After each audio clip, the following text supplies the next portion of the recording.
இந்த வெந்தயக்களி பார்த்திங்கன்னா வாய்ப்புண் இருக்கிறவங்க சாப்பிட்டு வரலாம். அவங்களுக்கு வாய்ப்புண் வந்துட்டு சரியாயிரும். அதிகமாக உடல் சூடு இருக்கிறவங்களும் இந்த களியை அடிக்கடி உணவாக சேர்த்துக்கலாம். Hi friends, welcome to Valparai சமையல்.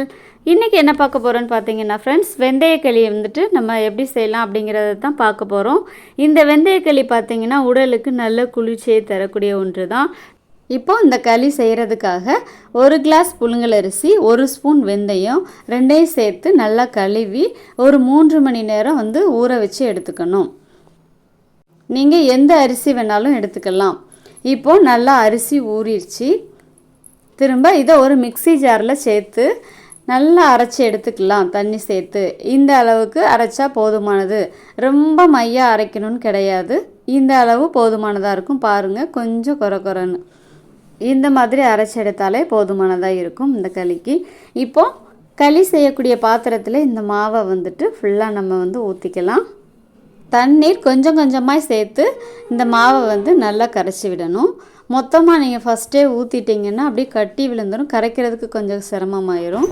அதனால் கொஞ்சம் கொஞ்சமாக தண்ணி சேர்த்து இந்த மாதிரி இந்த பதத்துக்கு நல்லா அப்படியே கரைச்சி எடுத்து விட்டுறலாம். நாம் எந்த ஸ்வீட் ரெசிபி செஞ்சாலும் அதில் ஒரு சிட்டிகை அளவு சால்ட்டு சேர்த்துக்கணும். அப்போ தான் நமக்கு அதனோட டேஸ்ட் எடுத்துக்கிட்டும். இப்போது நான் ஒரு சிட்டிகை உப்பு சேர்த்துக்கிறேன். ஒரு ஏலக்காய், ஒரு சின்ன துண்டு அளவு சுக்கு ரெண்டையும் இடிக்கல்ல நம்ம நல்லா பவுட்ரு பண்ணி எடுத்துக்கலாம். இது சேர்த்து பண்ணும்போது தான் களி இன்னும் சுவை கூடுதலாக இருக்கும். இந்த ஏலக்காய் சுக்குத்தூள் பார்த்திங்கன்னா கொஞ்சம் நாராக இருக்கும். நம்ம சல்லடையில் சலிச்சு கூட யூஸ் பண்ணிக்கலாம். சாப்பிடும்போது டிஸ்டர்பன்ஸ் இல்லாமல் இருக்கும். 150 கிராம் அரிசிக்கு 100 கிராம் கருப்பட்டி போதுமானதாக இருக்கும். ஒருவேளை உங்களுக்கு இனிப்பு கூட தேவைப்பட்டுச்சுன்னா நீங்கள் கூட கொஞ்சம் கருப்பட்டி சேர்த்துக்கலாம். இப்போது அடுப்பில் பாத்திரத்தை வச்சு 500 ml தண்ணீர் கலந்து இதை நல்லா மிக்ஸ் பண்ணி விட்டுக்கலாம். அடுப்பை நீங்கள் கொஞ்சம் ஸ்லோ ஃப்ளேம்லேயே வைங்க. ஹை ஃப்ளேமில் வச்சிடாதீங்க, கட்டி கட்டியாக ஆயிரும். இதில் என்ன செய்யணும்னு பார்த்தீங்கன்னா கைவிடாமல் கிண்டிக்கிட்டே இருக்கணும். நீங்கள் துடுப்போ இல்லை இந்த மாதிரி ஏதாவது தோசை பரட்டி, இந்த மாதிரி அன்னக்கரண்டி, இந்த மாதிரி எதுனாலும் நீங்கள் யூஸ் பண்ணிக்கலாம்.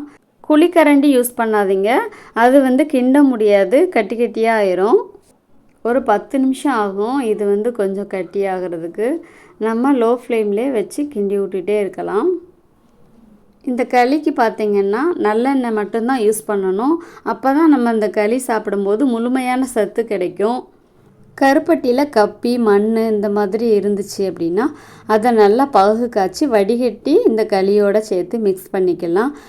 கப்பி எதுவும் இல்லை அப்படின்னா நம்ம டைரெக்டாகவே இடித்து களியோடு சேர்த்து மிக்ஸ் பண்ணிக்கலாம்.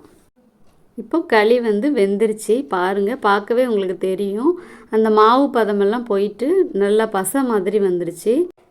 இதுக்கப்புறம் தான் நம்ம கருப்பட்டியை சேர்க்கணும். உங்கள்கிட்ட கருப்பட்டி இல்லைனாலும் பரவாயில்ல, வெல்லம் சேர்த்தும் இந்த களி ரெடி பண்ணலாம். அதுவுமே டேஸ்ட்டு நல்லாயிருக்கும். இப்போ இந்த களியில் கருப்பட்டி சேர்க்குறதுக்கு முன்னாடி நல்லெண்ணெய் ஊற்றி நம்ம அதையும் நல்லா கிண்டி விட்டுறலாம். நான் செக்கு எண்ணெய் யூஸ் பண்ணுறேன். நீங்கள் செக்கு எண்ணெய் கிடைச்சா யூஸ் பண்ணுங்கள். உங்களுக்கு உடல் ஆரோக்கியத்திற்கு மிகவும் நல்லதாக இருக்கும்.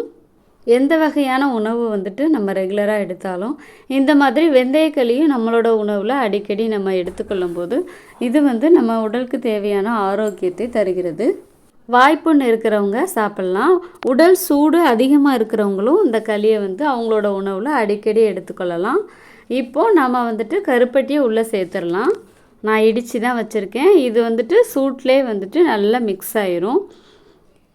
சிம்லேயே வச்சுட்டு இதே மாதிரி நல்லா மிக்ஸ் பண்ணி விட்டுட்டே இருக்கும்போது இந்த கருப்பட்டியும் பார்த்திங்கன்னா நல்லா கரைஞ்சிரும். இதே மாதிரி கிண்டி விட்டுக்கிட்டே இருக்கணும். இந்த கருப்பட்டி நல்லா கரைஞ்சி களியோடு நல்லா மிக்ஸ் ஆயிரும். பாருங்கள், மிக்ஸ் ஆயிடுச்சு. அவ்வளோதான், களியும் ரெடி ஆயிடுச்சு. இந்த களி ரெடி பண்ணும்போது பார்த்திங்கன்னா நல்லெண்ணெயும் கருப்பட்டியும் சேர்த்து பண்ணும்போது வாசனை அவ்வளோ சூப்பராக இருக்குது. இப்போவே சாப்பிடணும் போல் இருக்குது, அவ்வளோ மணமாக இருக்குது. நீங்களும் உங்கள் வீட்டில் இப்படி ஒரு முறை செஞ்சு பாருங்கள். செஞ்சு பார்த்துட்டு எப்படி இருந்துச்சுன்னு கமெண்ட் பண்ணுங்கள். இந்த வீடியோ உங்களுக்கு பிடிச்சிருந்துச்சுன்னா லைக் பண்ணுங்கள், ஷேர் பண்ணுங்கள், வால்பாறை சமையலுக்கு சப்ஸ்கிரைப் பண்ணுங்கள். மீண்டும் அடுத்த வீடியோவில் சந்திக்கலாம். பாய்.